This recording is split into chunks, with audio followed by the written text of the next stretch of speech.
शिवसेना आमदार प्रताप सरनाईक यांनी मोर्चाच्या वाढत्या प्रमाणावर चिंता व्यक्त केली आहे।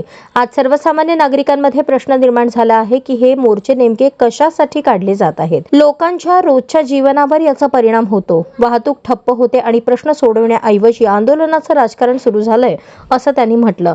सरकारने समस्या चर्चेतून सोडवाव्यात असाही सल्ला त्यांनी दिला। जनतेचा संयम संपत चालल्याची चिंता व्यक्त करत सरनाईकांनी जबाबदारीने राजकारण करावं असं आवाहन केलं। बघा, पहिलं तर असं 100% सांगतो की ही जे मोर्चे किंवा हे आंदोलन कशासाठी हाच प्रश्न सर्वसामान्य महाराष्ट्रातील जनतेला पडलेला आहे। खरं तर उद्धव ठाकरे जेव्हा राज्याचे मुख्यमंत्री होते आणि महाविकास आघाडीचं सरकार ह्या राज्यामध्ये होतं त्याच वेळेस हिंदी सक्तीचे निर्णय झालेले आणि तो जो GR आहे तो त्यांच्या काळातला आहे, तरी सुद्धा हरकत नाही। आम्ही महाराष्ट्रातील सर्वसामान्य मराठी माणूस ह्या विषयावर आमचं एकमत आणि मी तर अजितदादांच्या मताशी 100% सहमत आहे।